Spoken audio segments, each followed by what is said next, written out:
Today I'm going to teach you how to remove your Shopify store password page. This is essential when you're ready to launch your store to the public and want customers to access it without any barriers. First, open your browser and navigate to shopify.com. Once you're on the home page, you'll need to log into your account using your credentials.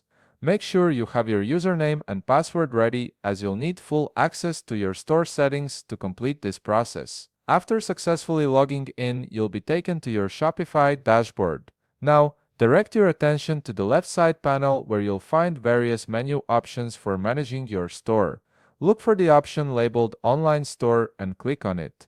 This section controls all aspects of your store's front appearance and accessibility. Once you've clicked on Online Store, a sub-menu will appear with several options. From this sub-menu, locate and click on Preferences.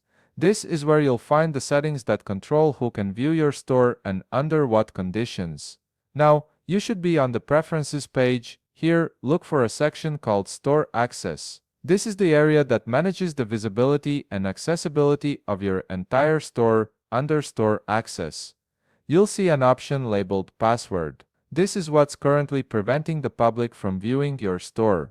Within the Password section, you'll notice an option called Password Protection. Right beside this label, there's a toggle button. This is the key control that determines whether your store is locked behind a password or open to everyone. However, it's important to note that you can only disable this feature if you have an upgraded Shopify plan.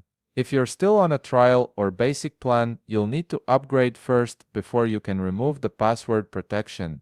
Assuming you have an upgraded plan, simply click on the toggle button to disable password protection. You'll see the toggle switch from on to off, indicating that your store is now accessible to the public without any password requirement. This is a crucial moment because once you disable this, anyone can visit and browse your store. After disabling the password protection, don't forget to click the Save button at the bottom of the page.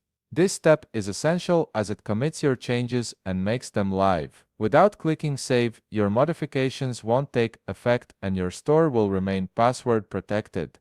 And there you have it, your Shopify store is now live and accessible to customers without any password barriers. If you found this video helpful, please leave a like, subscribe, and see you in the next video.